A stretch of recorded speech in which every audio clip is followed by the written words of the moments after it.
What's good with YouTube? You already know Big Flacco with a convict's perspective, and I'm gonna smash, dash, and slide on through with that little bit of energy. Please hit the like, subscribe, comment, do all those things to help support this channel, and hit that bell notification for future fire content. Well, this video right here, what you're gonna see transpire is me and L from A Prisoner's Awakening, a former Sudanio, right? Former North Daniel, have a discussion about the rap game, death row, and give off our different perspective of things, man. And what's really cool about this, right, is if you notice on social media, right, especially YouTube, the rap game has had a lot of tension lately, a lot of beefs, and things are starting to escalate, especially between black and brown. So a lot of things that we're discussing here, we kind of predicted in the future.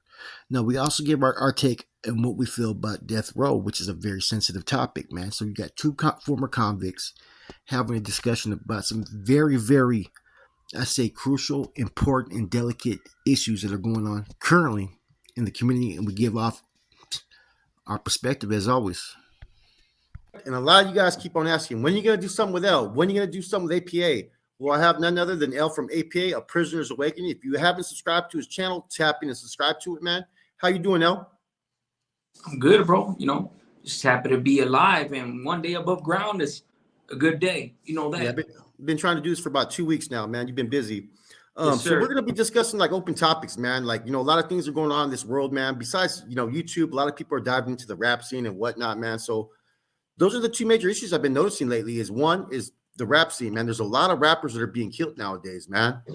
From the and it's a lot of it centered around Los Angeles, man. And there's been people on the East Coast that say nobody from the West Coast can come out here, and there's been rappers like that have been killed locally in LA over the smallest things, man. And I think a lot of it's attributed to my personal thing is that there's some rappers that are up here, they're going to have their security, right? But there's some rappers that are in between that are known, they're making decent money, but they're not making as much as people think, and they think that they can still be right back out there in the hood. What's your personal take on that? Just like you said, if you're like mainstream, like the Drakes, or the anything like what used to be Death Row, or like fucking Kendrick Lamar, or like Dr. Dre's, or anything mainstream like that, man, you ain't gonna take a risk, right? You're gonna have security up the ass. The only way for you to really be killed is for your own security guard to turn against you, type shit. Yeah. And then this is the thing to me, especially on this side, man, on the West Coast, especially down south. A lot of these dudes probably have the money to be able to contract security, but what I've noticed ever since like YG and things like that in this new generation, like these dudes are coming from the streets, they're coming from righteous neighborhoods, and they're making it in the rap game. And just because they feel like they may have some backing from the homies, or even just like the black rappers, right? May have some backing from their hoods and shit like that. I think the best way to put it is just how the tragedy with Nipsey, right? Yeah. Bro, a lot of people love Nipsey. He was a real one, straight up, from a righteous neighborhood, real neighborhood, all up in the neighborhood. I drove through there so many freaking times, bro. I got video and all that shit, man. I went to pay my respects. Obviously, I was locked up when he passed away, but I went after the fact. That's one of the things I told myself that I was going to go do once I paroled, because I knew that he actually was a real one, right? But what happened? It took that one person that didn't like what was told to him, whether he was a real one or not. And in this case, I guess he was from his hood. He had some questionable paperwork, whatnot. Nip said some certain things, whether he said it aggressively or not. It really didn't matter at the end of the day. He got his life taken, So some of these dudes that are like in the middle or the lower part, if they come from righteous neighborhoods, bro, they don't believe in hiring security. They either have their homeboys or they feel like they can protect themselves. But in our reality, bro, like if somebody really wants to take your life, bro, they're not gonna give you a warning. You could have 5 security. Look, let's just say Nip had a few people with him that day. Let's just say 4 or 5 of those people were strapped up. If that one person wants to walk up, not giving a fuck, security guards or no security guards, and he starts letting off, the chances are you're probably not going to make it out alive, or at the very least you're going to make it out of there wounded, you know. So it really just depends on that person's intentions. See, before it used to be rap beefs, right? Now it's not rap beefs. It's more like personal beef, people getting robbed nowadays. Like back in the days, it was like there was beefs, there was funk. Money. You know, nowadays, yeah, money. You know what I'm saying? They're going to these spots, they're getting robbed, they're getting hit. You know, I kind of was thinking about something when you were talking, man. I went to that same spot. That's right by that burger spot, right? Yes, sir. Yeah, I went and ate at that spot, man. Yeah, I went there too and took some pictures too, man. Pay my They're respect. on Slauson. On Slauson, yep. Yeah. So you know what I was thinking right now, right? With all the rap stuff that's been happening, there's been a lot of rappers killed, right? A lot of shootings, you know what I'm saying? Different type of scenarios, even within the Raza rappers, right? Do you think that this is going to transfer over potentially to some YouTube channels? Like, say, for instance, the situation already happened with Savage Studios, right? But people sometimes are beefing and doing stupid shit on here, on YouTube. Not just the prison genre, other genres. The mob channels have their thing going on, other things. They really go at it hard in like a disrespectful fashion. And I was just thinking about it like, man, like it's the same way how the rap beef started a little bit. You know what I mean? You know, what's your view on that? Well, I'll tell you one thing. As far as how I used to operate, and I'm not even removed from those type of operations, if you do just enough to somebody, they could always go back to the old ways. Meaning, if they're retired, if they're trying to do something better for themselves, like me, I'm trying to do better for myself, my family, and things like that. But I'm not removed from taking it to a certain extent if I feel like I need to defend my family or you know, do certain type of things. Bro, like if you mess with the wrong one, if you mess with a real one, I hate saying like, especially calling myself a real one or other dudes that call themselves a real one, bro. But I guess let's use today's terminologies. Let's just say you do fuck with a real one, bro. Like you could talk all that shit, whether you talk about organizations or you talk about this person or that person, it doesn't matter. If you talk about one dude and he's a real one, bro, it don't matter how much time passes. He could come get that ass. Or they could bring the real one out of you too, right? Because if you're removed from that lifestyle, and if you do that, an act of disrespect, right? That one act of disrespect that we all know there's different forms of disrespect, but something that is beyond like acceptable. I think anybody, if you've ever been with a shit, I don't care if you fucking dropped out 20 years ago, you dropped out yesterday, that's going to bring that old beast out of a lot of people, man. And I see it happening because I think there's a lot of boundaries that get pushed. The same way the rap game, they push boundaries on the rap game, bro, sometimes. You know, that's why people are getting shot. I was thinking about it. I was like, okay, we've had a couple incidents. You know, we had Savage Studios, you know, even though Mexican Mac wasn't a YouTuber, you know, and I'll get to that. You know what I'm saying? We had Mexican Mac that got shot recently. He rapped and stuff like that, man. So I mean, it's affecting the Rasa community as well. You know what I'm saying? It's not just the fucking the blacks. You know, before it was more of a black issue. And that doesn't mean it's not a problem. It's still a problem. Any problem that happens in America, I feel is a problem. You know what I mean? It's a human issue, bro. It's a human issue. Exactly. A human issue, man. And it continues to grow and grow. And I was thinking, see, we winged it right now, guys. We did not plan on having this conversation. I was actually going to go into the death row, which we may talk about in a little bit. But I was thinking about, man, like, can all this stuff, because this YouTube prison genre and some of these other YouTube genres are basically new. You know what I'm saying? And being that we're from a past lifestyle that, like, some of us, I mean, I'm not going to say everyone, but some of us were with that action back in the days, man. Like, you know, it was nothing to do whatever we had to do. And I'm thinking, like, this is a fucking potential, a recipe for disaster if you really think about it. If someone crosses those lines and doesn't realize that people don't change their ways, or people have changed their ways, but that can come back at them, it could be a recipe for disaster for some people.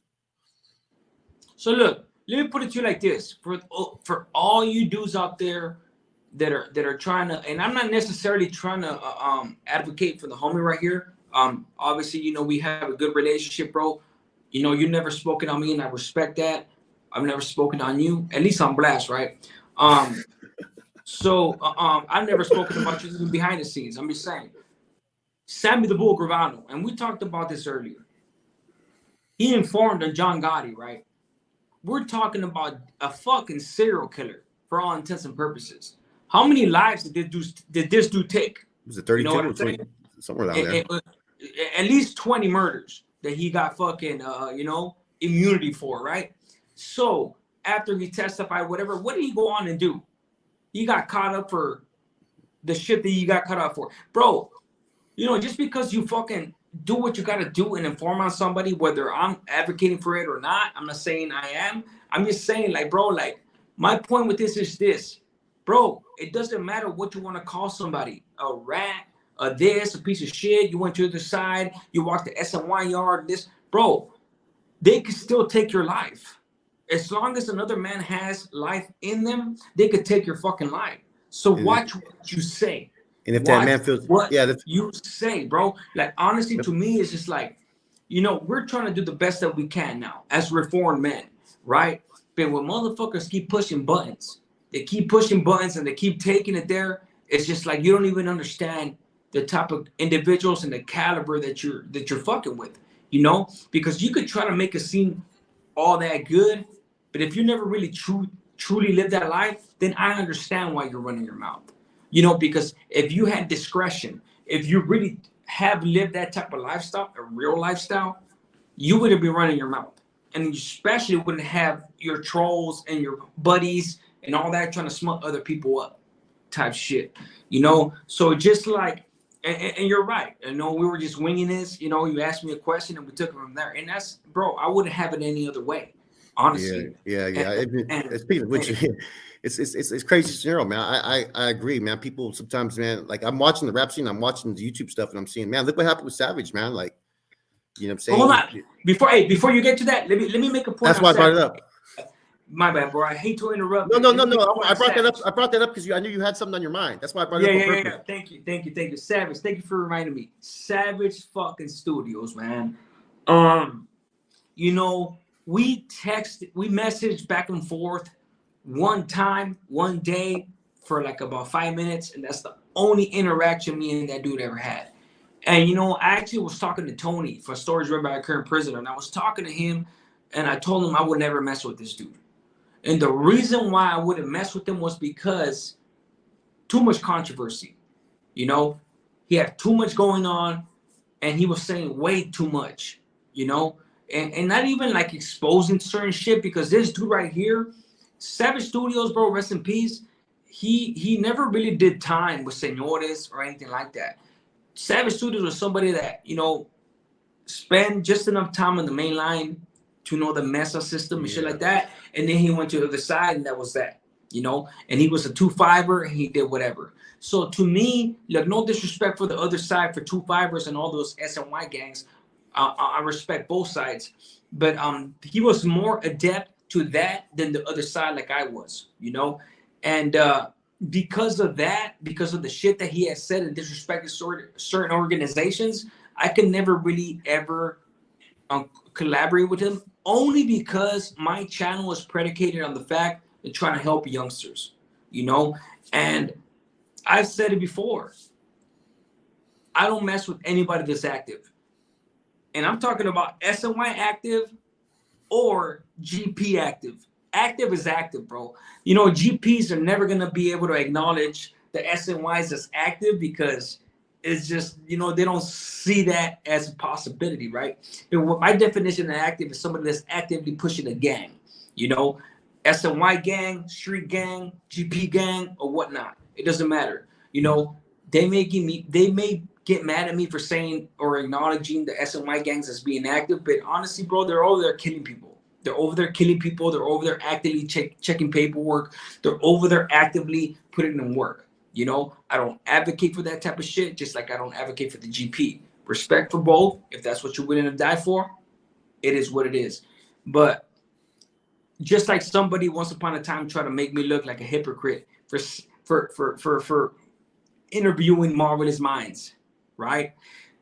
Marvelous Minds, he claims his hood and all that shit, but honestly, I don't see him as active, with all due respect to him. And I think he would agree with this. He represents his neighborhood, Maravilla, and things like that. And it's one thing to talk about your neighborhood, and another thing to be actively involved in gangbanging, you know? And I don't see him involved as gangbanging. I see him involved as representing where his blood's from, his roots. He's proud of his neighborhood, and there's nothing wrong with that. You know, you could be in good standings and still not active. Exactly, and that's exactly what I'm saying. Thank you, brother. That's why I interviewed him, and that's why I was like, "Look, bro, this fool's trying to fucking spread some knowledge, you know, trying to spread his thing, doing his tattoo thing, and he's doing his thing as a citizen." And I love that, and I appreciate that, and that's what I mean about not interviewing active gang members. Because if you still actively pushing that shit, then you're like completely being counterintuitive and counterproductive to the type of shit that I'm trying to push. You know what I'm saying? Yeah, and that's just what it is. But yeah, go ahead. Rest in peace, Savage, man. He did a little too much, man. But his family suffered, and everybody. He has kids, and bro, come on, man. You know, what did Biggie say? What did Biggie say? I don't ever wish death on nobody because they ain't no coming back from that. No, not at all, man. I mean, that's I'm glad that situation's kind of calmed down. But yeah, violence. Well, another thing that we had I want to talk about, man, since we're on here, right? I think we see the potential that YouTube could at any time, someone get their life taken. And it could also be a channel. It could also be one of these channels that just flips out too. You never know. Anything could happen. Real beef could happen, real fucking cliques and real shit. YouTube could turn into fucking politics and like a fucking prison yard in a fucking heartbeat. I'll say like this. Anybody on YouTube has a light on them, honestly. For the real ones, straight up. Yeah, everyone. I agree on that too. Question, but let me keep it plain and simple. Anybody on YouTube, I'll say this one time. Anybody on YouTube for the GP lifestyle, I don't care who you are. Unless you pay some money, to be clear, you got a green light on you. That's what it is. We're off top. That's Mando. Off the top. That's Mando. I agree 100% on that, man. So, another topic I touched on earlier, man. Death row. We have 4 people who are scheduled to die. One person today, I don't even know. He may be dead right now. I'm not sure yet, right? His case was kind of interesting because he went for appeal, right? He went for appeal. They found him guilty again. He went in front of the jury, the penalty phase, right? 11-1, no death penalty, right? Now, the judge, this was in Alabama, he used judicial overriding to override the recommendations and send him to death. Now, usually that law was created, right? For the reason why they have every state has it. They were the last one to sign off on judicial override, right? Which means the judge could fucking give an alternative sentence if he chooses. Yeah. Now, the reason why they did that is so juries that wouldn't just have, if the judge felt that they were sentencing someone to death and maybe there were some issues behind it, the judge could use his discretion. This is one of the first times where he used it to actually sentence someone to death. Now, I'm not advocating for the crime. The crime wasn't a good crime. It was kind of an emotionless crime. The dude was he killed a woman, contracted by the husband who was a pastor who wanted her killed for some insurance money. This was in 1988. Paid $1,000 to have his wife killed. The 3 of them. The dude that ordered it ended up killing himself because he couldn't live with himself. But he kept recordings. That's how they found him.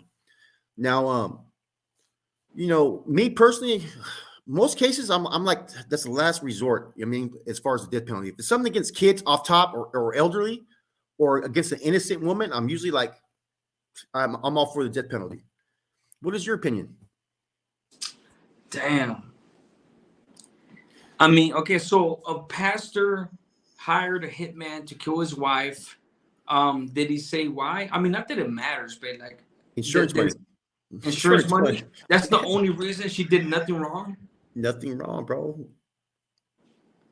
Then that's savage. He deserves to take his life. Get his life taken away. Look, bro. The pastor killed himself that ordered it. That paid for it. He out of guilt, right? But the other dude, like I'm thinking about that's a heartless crime that you would even just for $1,000. Like, I mean, this was 1988. That's savage, bro. The dude that killed her, what he end up getting? Life? They overrode it. Death penalty. Because the judge. The judge sentenced him to a death penalty, right? Okay. It was a judicial override, which I have no problem with the sentence, to be honest with you, because he killed. So the jury sentenced him to life, but the judge said no, death penalty. Yep. Okay. 11-1 for life. You know what I'm saying? And usually the judges are supposed to go with what the jury decides. You know what I'm saying? But I mean, I'm all for it. I'm actually all for on this case because I think it was a heartless crime that you just over money you went and killed the bride. Well, that's what I was gonna express right now. Like, if you live in, like, Old Testament type of you know, there's always the intention, right? You know, Yeah. a lot of the law, bro, like, you know, I was a law library clerk for years.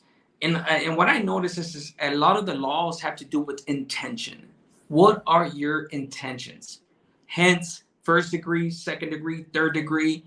That's why the degrees exist, Yes. because they pretty much are predicated on our intentions.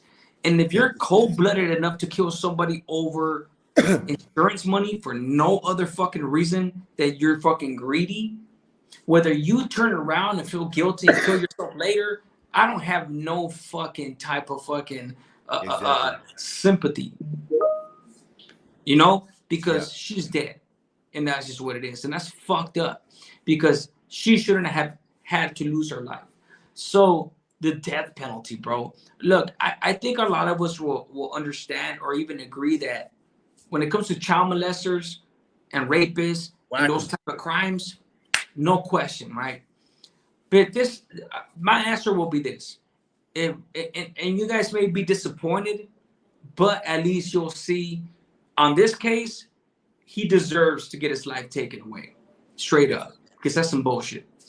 Um, but the rest, it really just depends on the circumstances. It really just depends on the circumstances. Um, I Like, like, firmly I believe. spoke on gang ones, right? And this is, I want to, I'm sorry for interrupting, but I want you to touch on this No, because you're this is fine. my feeling.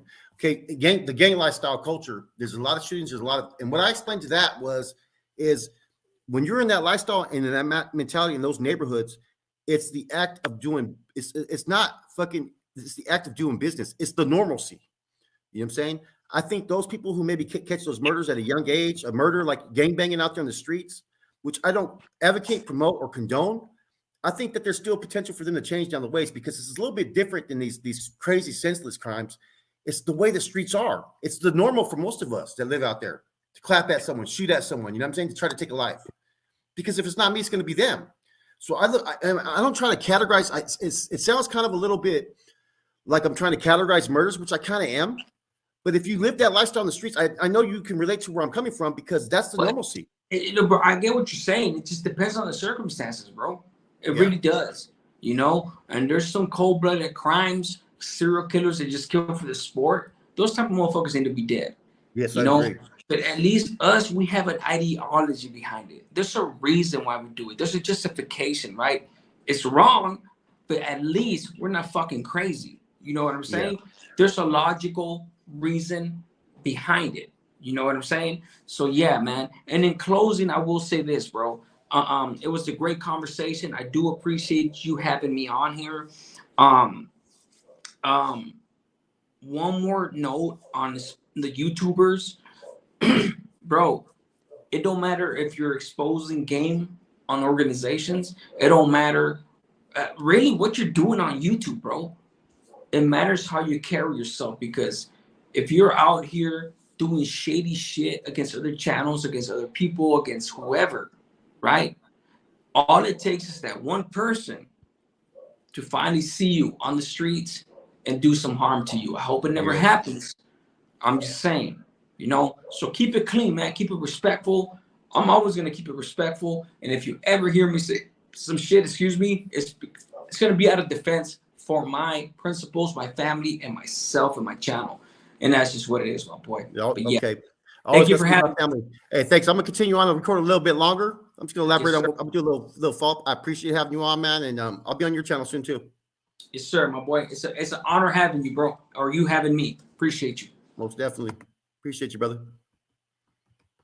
There you have it, man. We just broke down two main issues, man. The rap game, and it's he made some very, very good points. I have to agree on a lot of stuff, man. The rap game is just like I said, man. It's a whole different atmosphere now, And ever since the check-in has been occurring, where people saying check in, which it really caught fucking wind. Everybody's using it, whether they mean it or it's a joke. You know what I'm saying? Swifty came up with a new meme, huh? Anyways, the dynamics of the streets, man. Like with social media now, all these different platforms, you could be a rapper that's recognized and known, but you still may not be mainstream, but you could be potentially known. You know what I'm saying? So therefore, like El said, some people don't want to pay for security. Some people think they're still street. You know, some of these labels now are being created by gangs out there in their neighborhoods. They're being funded, and you know what I'm saying, as we know about fucking the YSL moving out that way. So of course they're not going to have that type of security. It's going to be their entourage with them. But there's cats. You go to certain areas, man. It's like when you're an outsider to a neighborhood and you're in the hood, right? I don't really like to go even to certain hoods during certain times or certain spots unless I'm fucking secured, man, or if I have a reason to be there. You know what I'm saying? Because there's consequences, man. There's people out there that are hungry, man. You know what I'm saying? I just think about those young gang members that are ready to eat someone up, man. You know what I'm saying? Ready to catch that body real quick. And there's some other dudes that are just fucking hungry. They're ready to put that chain in their pocket. You know what I mean? That's one of the most common things you hear about is rappers getting their chain took. And there's some rappers that, regardless of the situation, they trying to hold on that chain. They ready to catch that fucking, you know what I mean? You know, they're not going to be like, what's his name? Who the hell was that? That got beat up in, what do you call? Oh, fuck, man. Anyways, there's been a couple situations, man. But I was thinking when we did this interview that could this translate to the YouTube world? And, you know, we've already seen a couple of experiences of stuff happening. And it could happen with a subscriber. It could happen with another channel. It can happen with anything, man. You know what I'm saying? That's why I'm still real cautious. I do what I do and I push my message, what I push, right? But it doesn't mean that I'm not cautious and worried about, okay, this could potentially happen. I'm not going to live my life scared, but I know, and I try to walk that boundary of what's acceptable and what's not. Because there's a whole lot of shit I could put on both channels. You know what I'm saying? That probably would blow up, but I refrain from doing that because some things are just not worth saying. But sometimes actions on this YouTube world, man, you never know what's going on with people, man. Like, you know, I got a little fucking harassment like today, man. You know what I'm saying? And there's only so many people that have my number. So it's like, fuck, what do you think I'm thinking? Someone's trying to fucking troll me from within I know probably. You know what I mean? I'm getting bullshit messages, man. It's all right. You know what I'm saying? You know, I don't forget, man. It's like, I don't play those games, man, but people think it's funny sometimes, you know? It's kind of a, you know, I went through this last type of period last time, right? And I held back so much shit. This time I'm not going to hold nothing back, man. If people don't want to go there on this, man, I'll fuck everybody's shit off. You know what I'm saying? I'm not playing it this time. I'm not playing those games. You know, anyways, let's get into this. And I'm just thinking though, you know, with things he said, like you never know what will make a person go there. You never know what they got going on. They could have their mom just passed away, a relationship breakup, problems at home. There's some sick with their kid. We as human beings have to be better than that. You know what I'm saying? And it's a shame that we have people who just can't do that. You know what I'm saying? And it's the same thing with the rap world at times. They do the same thing. And, you know, the mafia channels, they're pretty bad. You see that shit? They're off the fucking hook over there, man. You know, it can get real quick, man. And that's something that we all got to consider. Now, as far as the death row cases and whatnot, I did a little spill on that. So I agree. You know, certain crimes are just not going to be acceptable. We can't condone them. And I still feel that maybe that phase they should have instead of doing all this appeal action on it, I think they should have a second phase that prevents one man from having ultimate authority. That's the problem I have, because not every judge is going to make a sound and just decision. You know what I'm saying? They could be having they're human just like us. They could be having problems with their relationship. Their mom could be sick. Their child could be sick. They could have an alcohol problem. That's been proven in the past. And so I have a hard time putting the faith of my life or of another person's life in the hands of a judge, because you never know what he may think or what he may do. I've been around some judges that were real cool. I've been around some judges that were straight assholes. You know what I'm saying? Like, there's nothing more to it. That's just was their character. That's just who they were. You know, these cases like this, though, man, like I said, the same thing with him. If they're heinous crimes, if there's some like just sick shit, Yastulo, you know, why even have them on these yard? Either fucking put them up for execution faster so we don't have to pay the taxpayer money on it, or fucking feed them out there to the mainland so that the dudes have to deal with them. You know, they got to quit sheltering individuals at our cost. You know what I'm saying? That's just my personal opinion, you know, and I don't wish harm upon anyone, but I'm not going to sit there and say that these type of actions should be acceptable or condoned, because they shouldn't. We still need rules of conduct in society, because otherwise you'll have a whole bunch of people who'll be running around free, anarchy, doing whatever the fuck they want. And that puts our families that puts the elderly at risk, the children at risk, all kinds of stuff, man. So as much as people hate law enforcement and whatnot, which I hate bad cops. I hate corrupt cops. I hate those motherfuckers. You need them. You still need cops, but not those motherfuckers. That's where we need to go on that.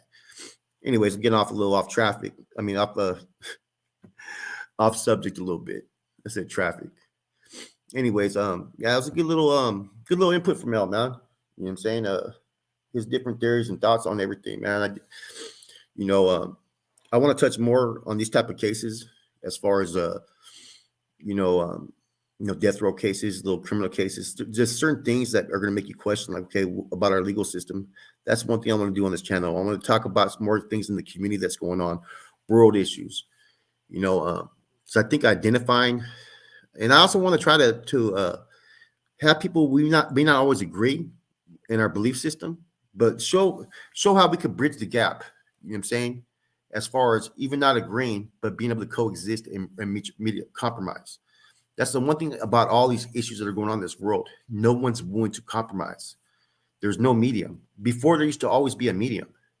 Now it seems like people are so stuck in what they believe in, right? Some of them may not even realize that the beliefs that they have today may not be the same beliefs they have 5 years from now. You grow and change as you get older. What I thought when I was 20, I don't think today at my age in the 40s. You know what I'm saying? What I thought when I was 30, I don't think now today. What I think today, I probably won't be thinking in 10 years from now. You know what I'm saying? These are the truth. These are things that we have to consider, man. And one more thing too. I just did a Q&A on a conference perspective. If you guys don't know, I have a channel over there. Most of you guys do. Which the questions were more prison based. I want to do a Q&A on here. Make it a good one, guys. Put some questions, man. And after this video, this premiere's done, put them in the comments. Any type of question, I'll try to get to it, as long as it's not too personal. But let's get to a Q&A on Real Talk with Flacco, man. And ask me questions about, it could be about my personal life in the past. It could be about, non-gang related stuff though. It could be what's going on currently on the streets. It could be my opinion on this, and I'll do something on it, man. I'll respond to it. I'm a very analytical thinker, and I like to process things, and I like to, voice my opinion and views, which I'm not always right. You know what I'm saying? Neither is anybody. But I do the best to give a sound and well thought out answer. I don't just try to rush things.